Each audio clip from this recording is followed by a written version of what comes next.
오늘 우리에게 주신 하나님의 말씀은 사도행전 제 9장 10절에서 19절 상반절까지입니다.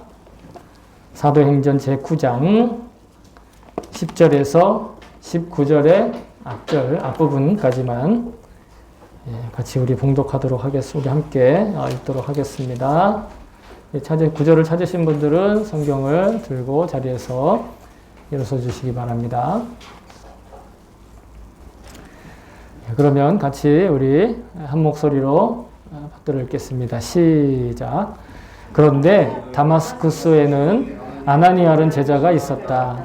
주님께서 환상 가운데서 아나니아야 하고 부르시니 아나니아가 주님 여기 있습니다 하고 대답하였다. 주님께서 아나니아에게 말씀하셨다. 일어나서 곧은 길이라 부르는 거리로 가서 유다의 집에서 사울이라는 5사람을 찾아라. 그는 지금 기도하고 있다. 그는 환상 속에 아나니아라는 사람이 들어와서 자기에게 손을 얹어 시력을 회복시켜주는 것을 보았다. 아나니아가 대답하였다. 주님, 그가 예루살렘에서 주님의 성도들에게 얼마나 해를 끼쳤는지를 나는 많은 사람에게서 들었습니다. 그리고 그는 주님의 이름을 부르는 사람들을 잡아갈 권한을 대제사장들에게서 받아가지고 여기에 와 있습니다. 주님께서 그에게 말씀하셨다. 가거라. 그는 내 이름을 이방 사람들과 임금들과 이스라엘 자손들 앞에 가지고 갈 내가 택한 나의 그릇이다. 그가 내 이름을 위하여 얼마나 많은 고난을 받아야 할지를 내가 그에게 보여주려고 한다. 그래서 아나니아가 떠나서 그 집에 들어가 사울에게 손을 얹고 형제 사울이여, 그대가 오는 도중에 그대에게 나타나신 주 예수께서 나를 보내셨소. 그것은 그대가 시력을 회복하고 성령으로 충만하게 되도록 하시려는 것이요 하고 말하였다. 곧 사울의 눈에서 비늘 같은 것이 떨어져 나가고 그는 시력을 회복하였다.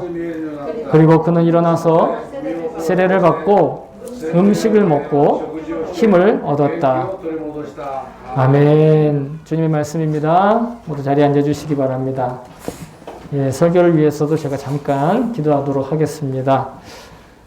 참 좋으신 하나님 아버지 감사합니다. 하나님께서 주신 귀한 시간, 이 귀한 기회를 하나님 우리가 온전히 주의 말씀을 듣는데 쓸 수 있어서 감사드립니다. 주님, 이 시간 듣는 사람이나 말하는 자나 모두 다 하나님께 연결된 줄로 믿습니다. 예수님께 연결된 줄로 믿습니다. 더욱 이 시간 말씀으로 하나 되게 하여 주시옵시고 말씀이 주시는 약속과 위로와 격려를 통하여 이 땅에서 하나님께서 우리에게 맡기실 그 역사를, 그 귀한 하나님의 약속이 온전히 성취되는 것을 보게 하시고 또 체감할 수 있게 하여 주시옵소서. 감사드리며 예수님의 이름으로 기도합니다. 아멘. 할렐루야. 주님을 찬양합니다. 아멘. 오늘은 사울과 만난 아나니아라는 제목을 가지고 우리 함께 은혜를 나누도록 하겠습니다.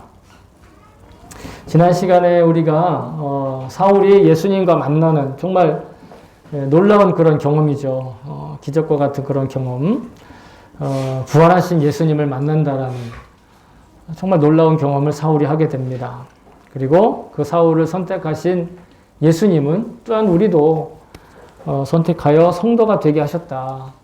하나님께서 직접 책임지는 그런 인생이 되게 하셨다. 그래서 예수님께서 우리 삶에 발생하고 있는 그 모든 문제, 고난에 있어서 나만이 당사자가 아니라 예수님도 함께 그 모든 문제의 당사자가 되어주신다 하는 그런 우리 은혜를 함께 나누었습니다.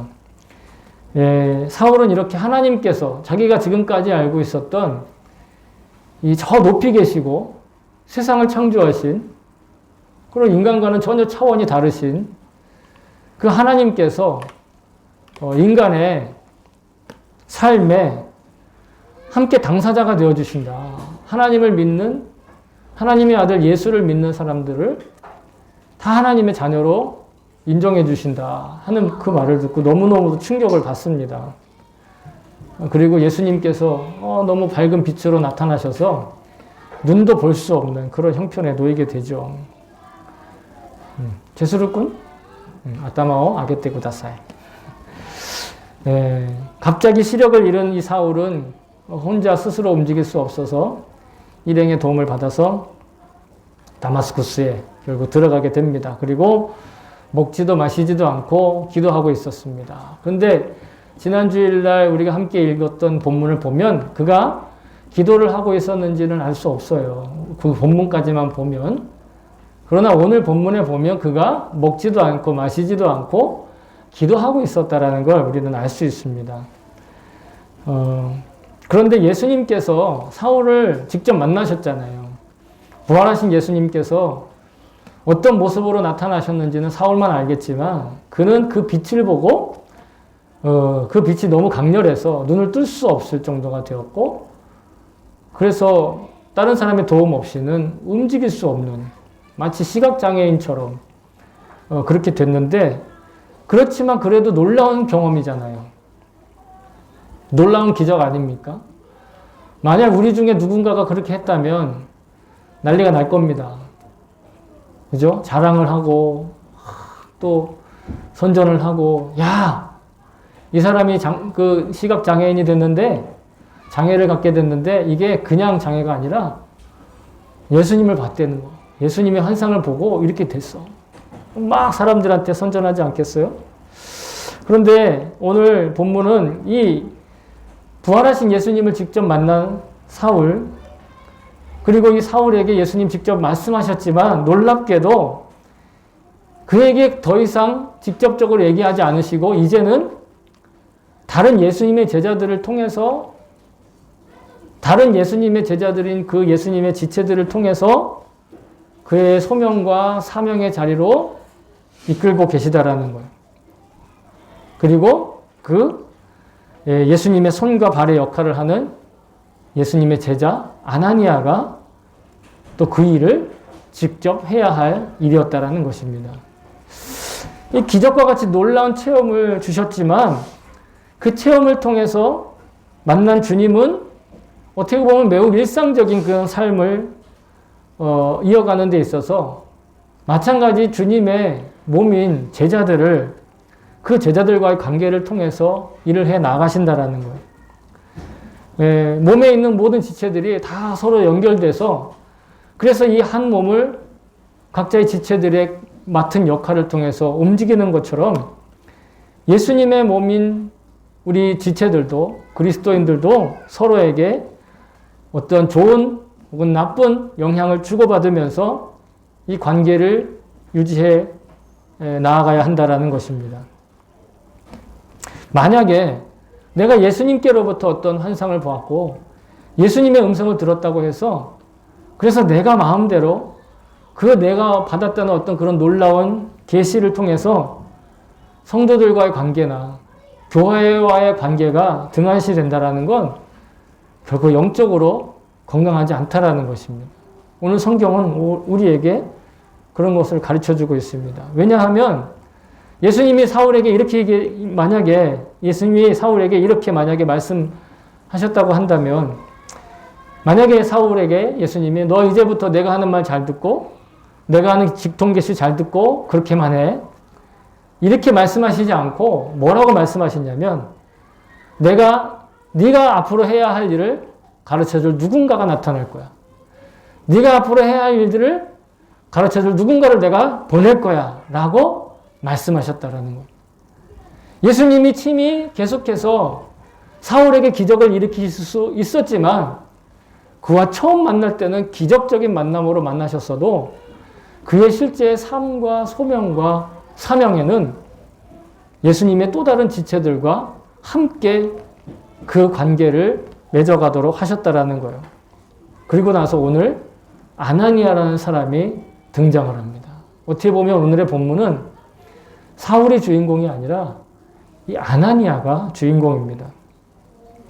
근데 아나니아는 우리의 귀에 익숙해요. 왜냐하면 사도행전 5장에 한번 나왔습니다. 근데 사도행전 5장에 나왔던 아나니아는 오늘 본문에 있는 아나니아와 좀 다른 분위기의 아나니아인데 아시는 것처럼 자기의 전 재산을 팔아가지고 교회에다가 다 바치려고 하다가 아까워서 그중 일부를 남겨놓고 나머지만 바쳤다.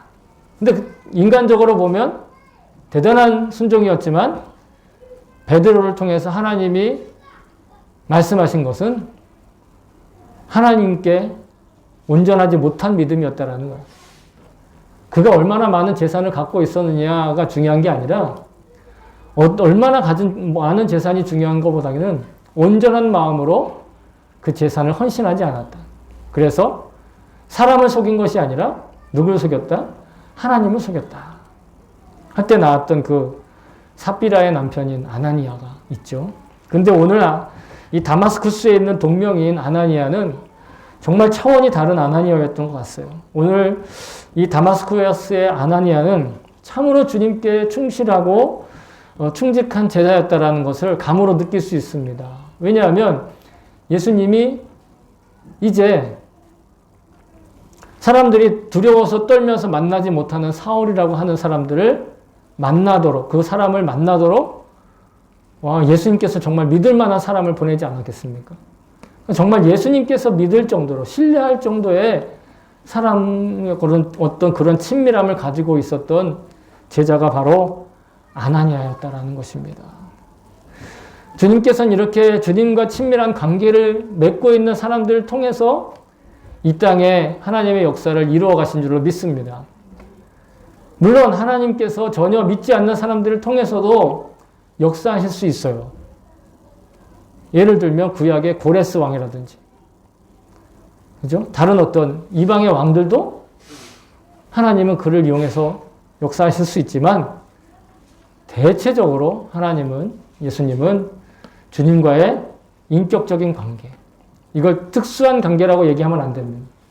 나는 주님께 직동 계시를 받아, 이런 특수한 관계를 말하는 것이 아니라 늘 주님의 말씀과 동행하고 늘 주님의 마음에 관심을 기울이고 있는 그런 친밀한 관계, 특수한 관계가 아닌 친밀한 관계. 그리고 이렇게 주님께 쓰임받았던 주인공들이 성경에 부지기수로 다 나옵니다. 어떻게 보면 성경에 나오는 모든 인물들은 다 하나님께 쓰임받는 인물이다라고 해도 과언이 아닐 정도죠.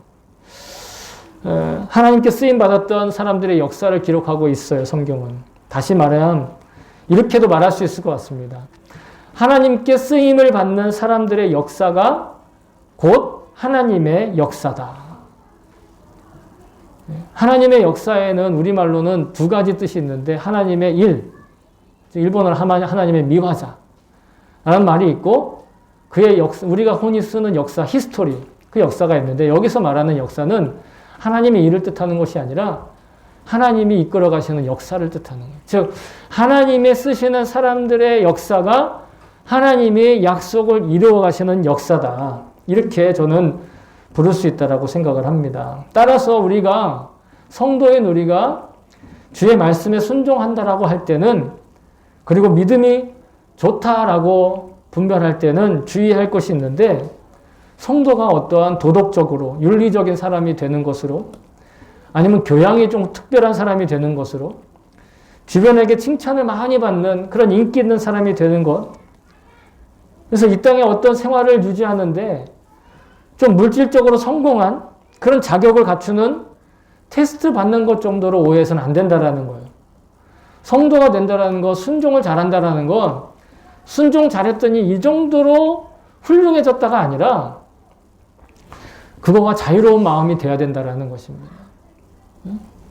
물론 종종 하나님의 말씀을 순종함으로 인해서 어려움을 겪다가 연단을 받고 그 어려움이 잘 해결되고 큰 상급을 받는 경우들, 그런 이야기들을 많이 듣죠. 그게 부정할 수 없는 사실이긴 하지만 그것을 위해서 하나님이 우리를 연단하시는 건 아니라는 거예요.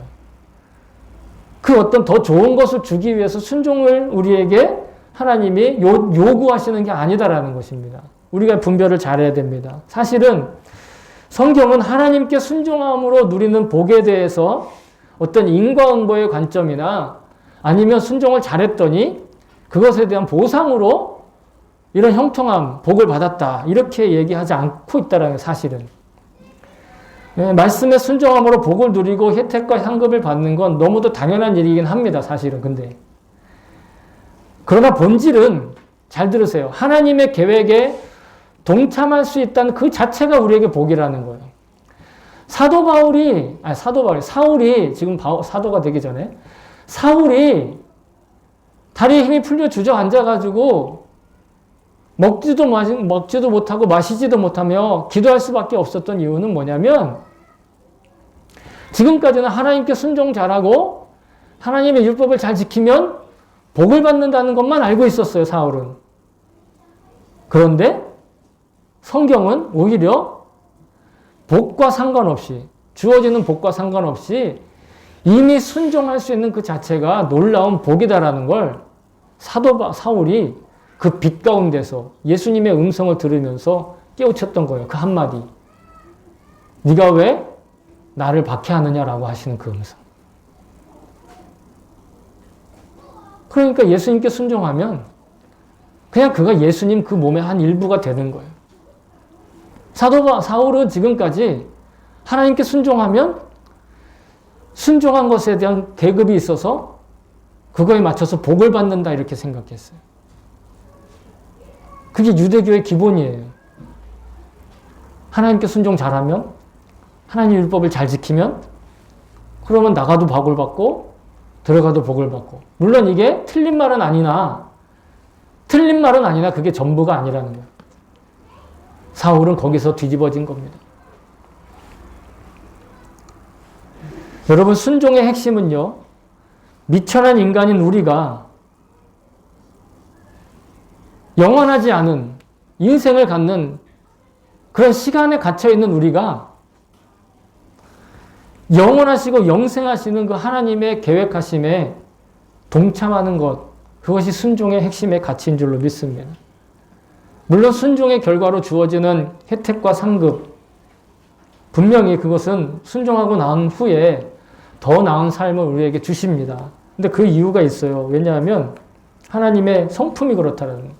사도 바울은 뭐라고 얘기했냐면 성경에 일렀으되 곡식을 밟아 떠는 소의 입에 망을 씌우지 말라 하였고 또 일꾼이 그 삭슬 받는 것은 마땅하다 하였느니라. 즉 일을 하고 나서 그 몫을 받고 삭슬 받고 보상을 받는 건 이거는 순종했던 결과가 아니라 너무도 당연한 일이라는 거예요. 다만 정말 신앙생활에 있어서 우리에게 중요한 건 순종하고 나서 어떤 혜택을 받았느냐 거기에 주목하기 전에 주님께서 나의 이 순종을 어떻게 무엇에 쓰시려고 하는지에 관심을 갖는 거예요. 그러니까 내가 이 순종을 잘해서 얼마나 효과적으로 사느냐 내가 이 순종을 잘해서 얼마나 소용이 있는 거냐 어떤 유익을 얻게 될 거냐 그래서 내가 순종하면 어떤 인센티브가 나한테 있는데 이렇게 질문하는 건 성도의 질문이 아니고 상인의 질문이에요. 상인의 질문. 장사하는 사람들의 질문이에요. 이 돈의 권력이 점점 강해지는 이 현대사회에 사람들에게 가장 인기 있는 멘토가 이제는 인격적인 스승이 아니라 물질적으로 성공한 CEO라는 말을 최근에 어떻게 우연히 듣게 되었습니다. 이 사람들이 자기의 사사로운 이익을 위해서 많은 스승을 두는 때가 올 거다라고 하고 경계하던 이 사도 바울의 경고가 이 현실에서 체감되는 요즘입니다. 디모데후서 4장 3절에 사도 바울은 디모데에게 경고합니다. 때가 이르리니 사람이 바른 교훈을 받지 아니하며 귀가 가려워서 자기의 사욕을 따라 스승을 많이 두고 어떤 스승이냐? 자기의 사욕을 따르는 스승이라는 거예요. 어떻게 하면 성공할까? 어떻게 하면 돈을 많이 벌 수 있는가? 어떻게 하면 사람들한테 인정받고 어떻게 하면 사람들한테 고개 뻣뻣이 세우면서 살 수 있는가?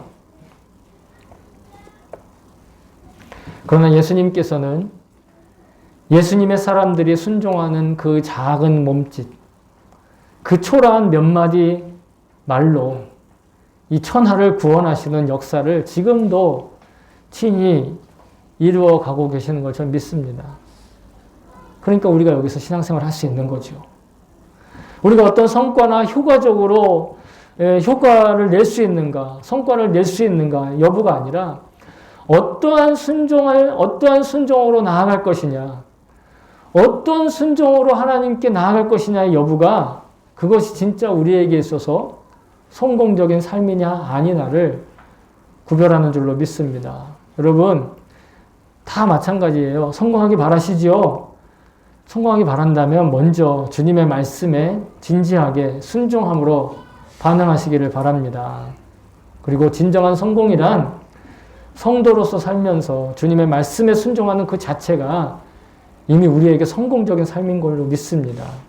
주님께서 이루어가시는 그 하나님의 나라, 그 일을 위해서 지금 어떠한 모습이든지 그것이 크든 작든 순종하고 있다면 여러분 이미 저와 여러분은 성공한 삶인 것을 믿습니다. 아멘. 예수님은 그래서 이제 아나니아에게 사울을 만나라 이렇게 말씀하십니다. 그러면서 그가 지금 뭐 하고 있다? 기도하고 있다 이렇게 말씀을 하시는데, 그리고 그 기도 가운데 그는 아나니아라는 사람이 자기에게 와서 이러이러한 일을 할 것이다 라고 알려주셨고 그것을 보았다라고 말씀하고 계십니다. 사울이 이미 기도하고 있는 가운데 응답을 받고 그 가운데 주님께서 계획하시고 하시는 일을 체험했다라는 거예요. 이미 기도 안에서. 여러분 기도라는 말이 보통은 자기가 원하는 것, 자기의 소원 그런 것들을 성취하는 것으로만 이해가 되고 있습니다. 그리고 보통 그러한 소원을 빌면서 기도하는 건 꼭 기독교인들만 뿐만 아니라 사람이라고 한다면 보편적으로 그렇게 하죠. 사람은 본능적으로 자기 소원을 비는 그런 기도를 하게 되어 있습니다. 너무 자연스럽죠. 그런데 오늘 본문에서 우리가 기도에 관해서 다시 주목해야 될 부분이 있는데 그것은 지금 사울이라고 하는 이 사람이 기도하는 중에서 무언가를 보았다는 것입니다. 우리 세번역 성경은 환상이라고 가로 열고 거기에다가 보충해서 번역을 하고 있는데 뭔가를 봤다라는 건 뭔가 응답이 있었다라는 겁니다.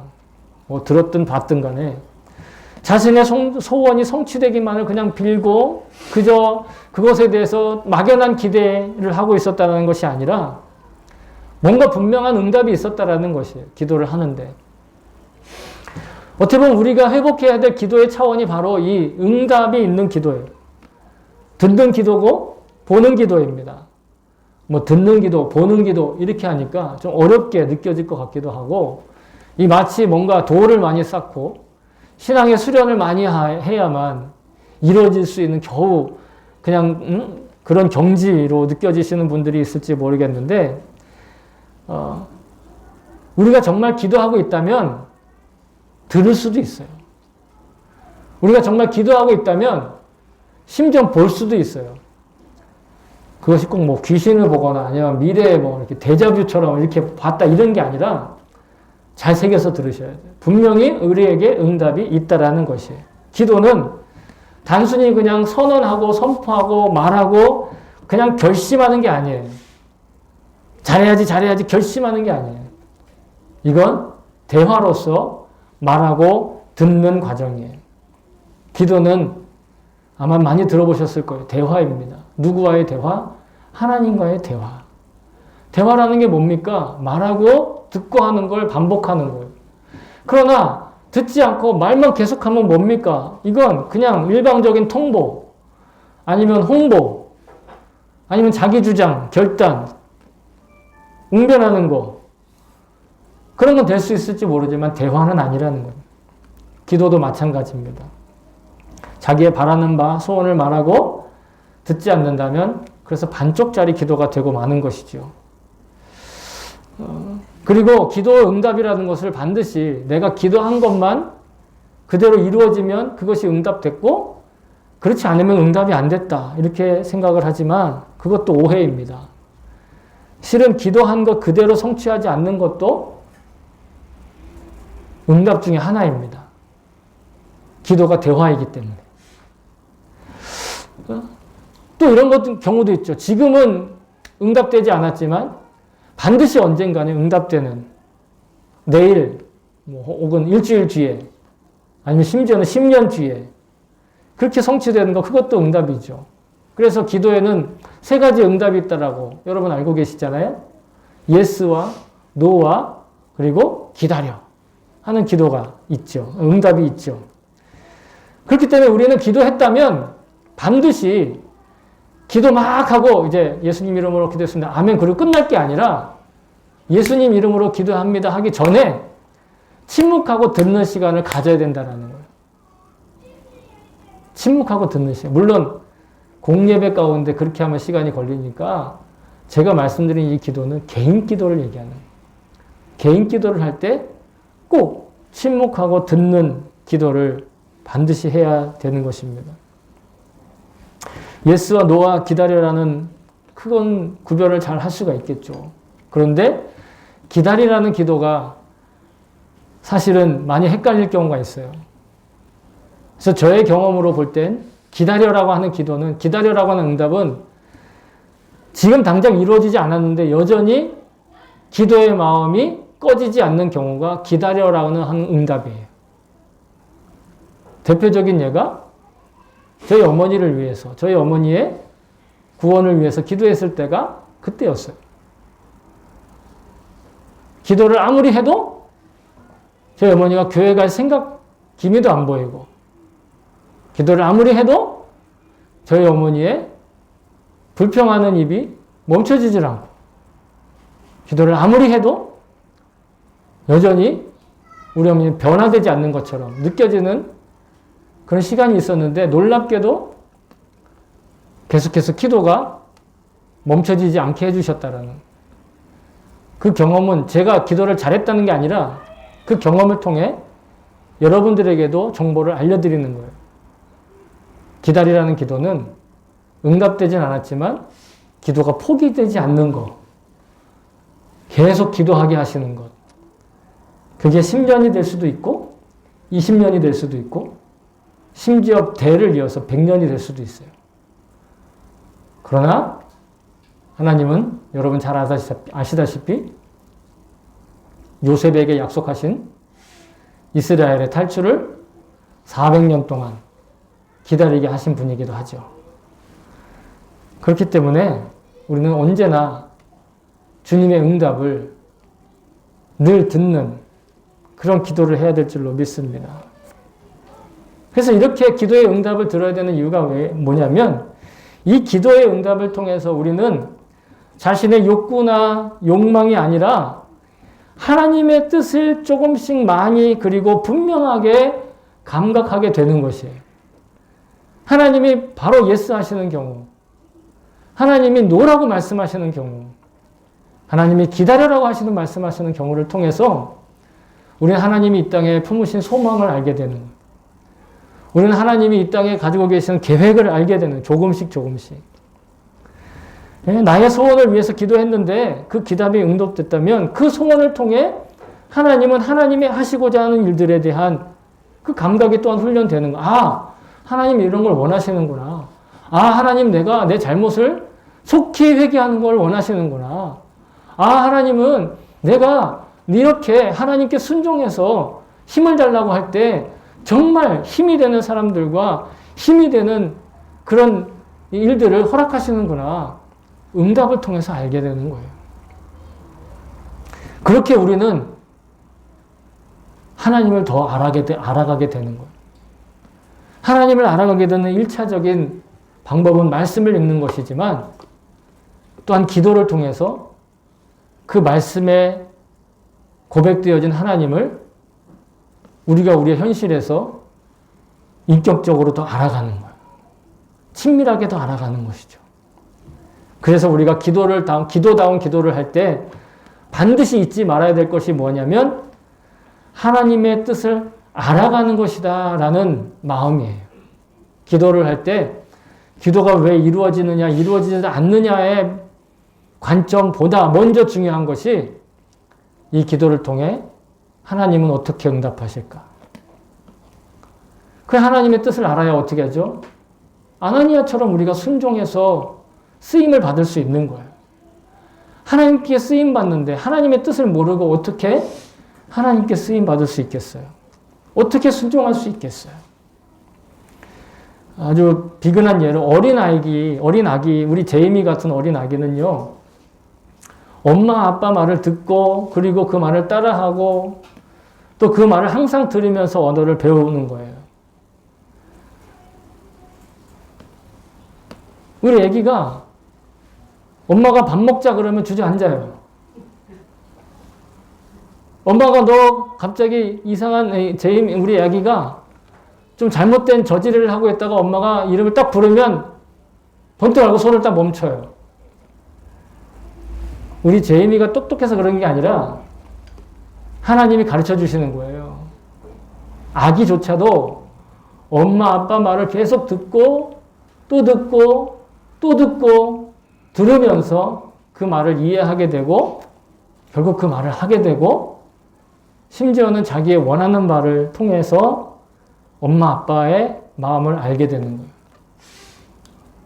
엄마 아빠의 마음을 모를 때는 아무거나 다 원하지만 엄마 아빠 마음을 알게 되는 그 순간부터 어떻게 되죠? 원하는 것과 원하지 않는 것을 분별할 수 있게 되고 구별할 수 있게 되는 거예요. 애기들은 거의 대부분 달라는 요구를 해요. 애기들의 대부분의 언어 생활은 달라는 거예요.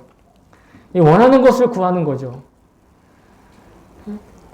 어린 아기가 자기가 필요한 것을 통해서 엄마 아빠와의 관계를 통해서 말을 배우고 말만 배우는 게 아니라 결국 엄마 아빠의 마음을 알아가는 거예요.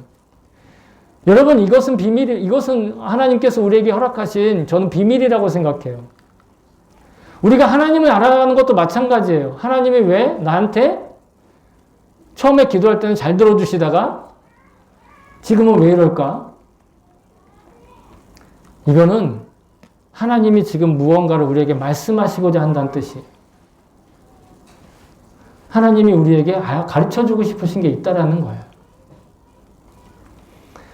그리스도인들도 자기의 바람을 기도를 통해서 하나님께 말씀드리면서 그 응답을 통해 하나님의 마음을 알아가는 줄로 믿습니다. 그러나 지금 당장 하나님께서 들려주셔도 어떤 말씀을 하시는지 보여주셔도 어떤 일이 일어나는지 사실 모를 수도 있습니다. 그러나 분명한 것은 하나님께서 우리에게 지금도 여전히 말씀하고 계시고 보여주고 계신다라는 거예요. 저와 여러분이 수백 마디의 말을 하는 그 유청한 기도를 하게 되었다고 해서 그것에 만족할 것이 아니라 그리고 나서 주님께서 들려주시는 그 응답, 주님께서 들려주시는 그 음성, 그 말씀에 귀를 기울이는 기도의 지평이 넓어지시기를 또한 축복합니다. 아나니아는 예수님께서 말씀하신 대로 이 고든 길이라고 하는 그곳에 유다의 집에서 사울을 만나게 되는데요. 예수님께서 명령하신 대로 그에게 손을 얹어서 안수합니다. 그리고 그가 손을 얹자 사울의 눈에서 비늘 같은 것이 떨어지고 시력을 회복하고 그리고 세례를 받고 음식을 먹어 기운을 차리게 되었습니다. 세례받고 새로운 존재로 비로소 거듭나게 되는 것이죠. 근데 제가 이 말씀을 묵상하면서 다시 한번 감동했던 부분이 뭐냐면 아나니아가 사울을 만나자마자 뭐라고 얘기해요? 손을 얹고 기도하면서 뭐라고 바로 얘기했냐면 형제라는 표현을 썼다라는 거예요. 근데 그가 처음부터 사울에 대해서 형제의 의식을 가지고 있지 않았다라는 것을 우리는 알고 있습니다. 예수님이 사울을 찾아가라 했을 때 아나니아가 예수님 누구라고요? 사울이라고요? 그러면서 두 가지 이야기를 하죠. 그게 13절과 14절에 기록되어 있는데 사울이 이미 예루살렘에서 수많은 성도들을 괴롭혔다. 두 번째, 그뿐만 아니라 지금 다마스쿠스에 와가지고 여기에 있는 성도들을 붙잡으려고 한다. 난 그걸 한두 번 들은 게 아니다. 아나니아가 그렇게 얘기해요. 나 한두 번 들은 게 아니에요, 주님. 여러 사람으로부터. 그러니까 아나니아나 다마스쿠스에 있는 그리스도인들에게 있어서 사울은 위험한 인물이었어요. 경계해야 될 대상이었고 어떻게 보면 나를 못 믿게 하고 내 믿음을 빼앗으려고 하는 원수와 같은 그런 상대였다는 것이에요. 이미 예수님이 그에게 말을 했을 때에도 아나니아의 마음에는 아직 그 마음이 있었다라는 거예요. 그런데 예수님의 말씀을 듣고 순종했던 아나니아는 사울에게 뭐라고? 형제라고 곧바로 불렀다라는 것이에요. 예수님께서 사울을 나의 그릇이다. 예수님 당신이 소유한 그릇이다라고 말씀해 주셨기 때문에 그렇겠지만 실은 아직 사울이 그리스도인다운 형제다운 그 어떤 행동도 하지 않았어요. 그는 어떤 고백도 지금 예수님이 구주라고 고백도 하지 않았어요. 그냥 예수님이 나타나셔가지고 왜 나를 박해하느냐 했을 때 아무 말도 못하고 그냥 금식 기도만 하고 있었던 거예요. 하지만 아나니아는 예수님께서 하신 말씀을 근거로 그리고 그 말씀 아래 자기의 고정관념과 선입견을 굴복시킨 거예요. 그리고 위험하다고 생각했던, 경계하고 회피해야 된다고 생각했던 그 사울을 자신이 먼저 가서 형제라고 먼저 부를 수 있게 되었다라는 것이죠. 교회는 신도들이라는 표현도 있지만 성도라고 부릅니다. 우리 교회 멤버들을 다 성도라고 부릅니다. 근데 이 성도라는 호칭은 우리가 뭔가 거룩한, 성도라는 말이 거룩한 물이란 뜻이에요.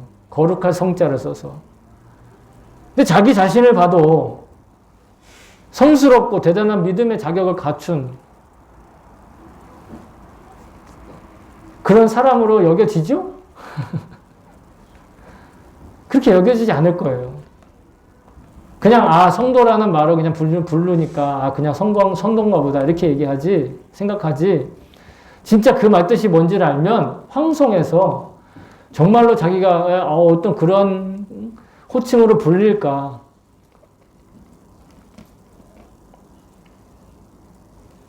그런데 하나님께서 우리를 그렇게 부르셨다라는 게 성경의 기록입니다. 성경은 뭐라고 얘기하냐면 고린도 전서 1장 2절에 사도 바울이 지금 고린도에 있는 성도들한테 편지를 쓰면서 이렇게 얘기하고 있습니다. 고린도에 있는 하나님의 교회 곧 그리스도 예수 안에서 거룩하여지고 성도라 부르심을 받는 자들과 또 각처에서 우리의 주 곧 그들과 우리의 주 대신 예수 그리스도의 이름을 부르는 모든 자들에게 여기서 우리가 주목할 것은 성도라 부르심을 받은 자들이라는 거예요. 성도라 부르심을 받았다라는 건 뭐냐면 이 사람이 성도의 자격을 갖췄다라는 것이 아니라 그냥 하나님이 일방적으로 성도라 불렀다라는 거예요. 실제로는 그는 성도는 아니지만 실제로 그는 거룩하지 않지만 실제로 그는 아직 여전히 문제가 많고 허물이 많고 죄가 많고 왜냐하면 고린도 전서를 읽어보시면 고린도의 성도들이 정말 황당해요. 진짜 입에 담기에도 부끄러울 만한 죄들을 지으면서도 여전히 자기네가 교회 멤버라고 자랑하고 다니는 거예요. 사도 바울이 고린도에 있는 교회들에게 성도라고 부르심을 받은 자들이라고 표현한 것은 성도의 자격을 갖춘 사람들이라는 뜻이 아니라 하나님이 일방적으로 그렇게 부르신다라는 뜻이에요. 오늘날에도 여전합니다. 우리는 어떤 거룩하다는 평가를 받을 만한, 경건하다는 평가를 받을 만한 그런 자격이 아무도 없어요.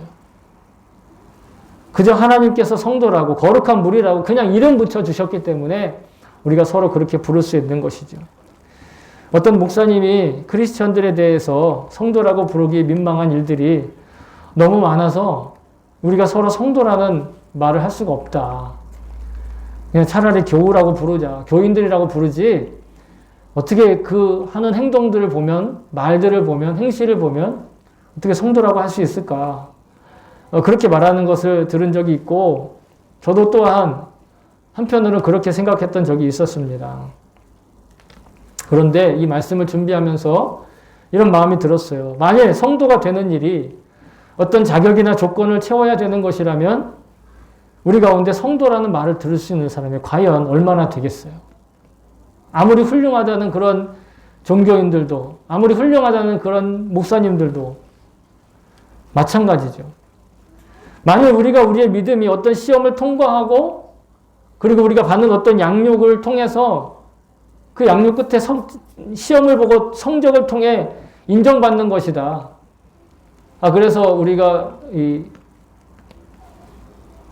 만약에 클래스 101을 하고 그날 테스트 용지를 줘가지고 자 80점 이하는 낙제니까 당신 우리 교회는 아니요 그러면 누가 그 양육을 받겠어요?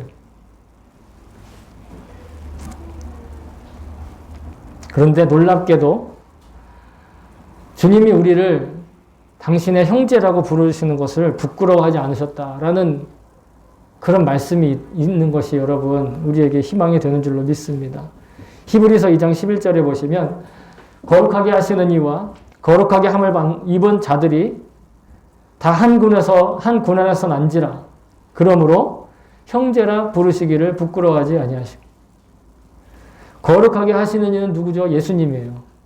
거룩하게 함을 입은 자들은 누구죠? 우리들입니다. 근데 이 예수님과 우리들이 한 근원에서 났다라고 여겨주신다라는 거예요. 그 근원이 누구죠? 바로 하나님이시라는. 예수님도 하나님으로부터 났고 우리도 하나님의 형상으로 하나님으로부터 났다라는 거예요.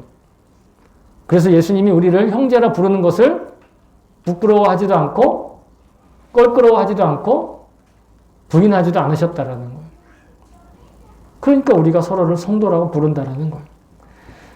이 아나니아가 사울을 만나자마자 그에게 손을 얹고 그리고 나서 그가 형제라고 부를 수 있었던 건 아나니아가 그 은혜를 알았기 때문입니다. 아나니아가 그 은혜를 믿었기 때문입니다. 아나니아와 사울은 실은 원수가 될 만한 관계였습니다. 그러나 그 둘이 형제가 되었습니다. 예수님께서 우리를 형제라고 하셨고 또 나와 원수 관계로 맺어질 수 있는 이들도 이미 그 십자가에서 형제로 부르시기로 결정하신 거예요. 그렇게 예정하신 거라는 거죠. 안 믿으면 형제로 불리지 못하지만 예수님의 입장에선 이미 우리를 거룩하게 하셨다라는 거예요. 아나니아의 순종을 통해서 사울은 드디어 그 시력이 회복되었어요. 다시 보게 되었습니다. 세속적인 눈으로 보던 그의 눈에서 비늘이 떨어지고 더욱 확실하게 예수님과의 그 형제됨의 안으로 들어오게 되어서 세례를 받게 된 것입니다. 여러분, 원수처럼 여길 수 있었던 사울을 예수님의 말씀에 순종해서 형제로 받아들인 그 아나니아가 바로 오늘날의 우리들입니다. 아나니아라는 말의 뜻은 구약시대에 하나냐라는 말에서 온 거예요. 하나냐라는 이름에서 유래가 합니다. 그 이름의 뜻이 뭐냐면 여호와는 자비로우시다라는 뜻이에요. 여호와는 자비로우시다. 다시 말해서 오늘날 아나니아와 같은 자리에 있는 그 크리스천들을 하나님께서 일방적으로 성도라고 불러주시고 우리의 입장에서는 내가 그래 거룩해, 그래 난 경건해, 그래 난 도덕적이야, 윤리적이야 라고 얘기하지 않고 도덕적이지 못해도 거룩하지 못해도 윤리적이지 못해도 우리는 난 하나님의 자비로우심에 의지해서 사는 사람이야 라고 고백하는 것, 이것이 아나니아의 순종이고 그 아나니아의 정체성으로 우리가 살아가는 것이죠. 여러분, 성도는 자신의 어떤 품위나 인격에 의지해 사는 사람 아닙니다. 성도는 자신의 노력과 자격으로 사는 사람도 아닙니다. 그렇다고 성도가 거룩한 행실이나 어떤 지적인 능력으로 사는 사람도 더욱 아닙니다. 오직 하나님의 자비하심과 그 은혜와 그 은총을 하루에 하루만큼씩 먹고 자라나는 사람들인 줄로 믿습니다. 물론 우리는 성도로서의 마음을 가지고 인격적으로, 도덕적으로, 또 거룩하고 경건한 삶에 대해 무관심해서는 안 돼요. 그 삶을 지켜야 되지만 우리의 노력만으로는 지킬 수 없다라는 것입니다. 우리가 우리 스스로를 지키려면 주님께서 우리에게 주신 자비로우심과 은혜를 지키는 또 하나님께서 우리에게 주신 수단들이 있어요. 은혜의 수단이라고 하는 것이 있어요. 그 은혜의 수단을 통해서만 우리는 주의 은혜와 주의 자비로우심을 지켜나갈 수가 있는데, 이 은혜의 수단의 대표적인 것들이 바로 말씀 읽고 기도하고 예배하고 또 한 달에 한 번 성찬받고 또 우리가 처음 우리가 함께 예수님을 믿을 때 세례받고 그 후에 각종 영적인 집회에 참석해서 각종 영적인 은혜 받는 자리에 나아가고 또 거기에 뿐만 아니라 헌신하고 봉사하고 자원하여 섬기는, 여러분 그것이 우리의 은혜를 지켜가는 은혜의 수단이 되는 것입니다. 여러분은 본문의 이 아나니아와 같이 평소에 은혜의 수단으로 자신에게 주어진 은혜와 자비를 지켜야 합니다. 그래서 아직 주님께 돌아오지 않은 이 땅에 수많은 사울들에게 그렇게 나아가라고 주님께서 명령하실 때 담대하게 나아가 그들에게 손을 얹어 이 세속적인 눈에 붙어 있는 욕심과 탐욕이라는 이 비늘이 떨어져 나갈 수 있도록 우리가 순종해야 될 줄로 믿습니다. 아무리 거룩한 행실이 없음에도, 아무리 영적인 능력이 없어도 우리를 성도로 부르시고 자비를 채워주시는 주님께 감사와 찬양으로 반응하는 게 이것이 진짜 성공적인 삶인 줄로 믿습니다. 사랑하는 성도 여러분, 성도인 우리는 기도할 때 자기 소원에 대한 주님의 마음을 먼저 구할 수 있기를 바랍니다.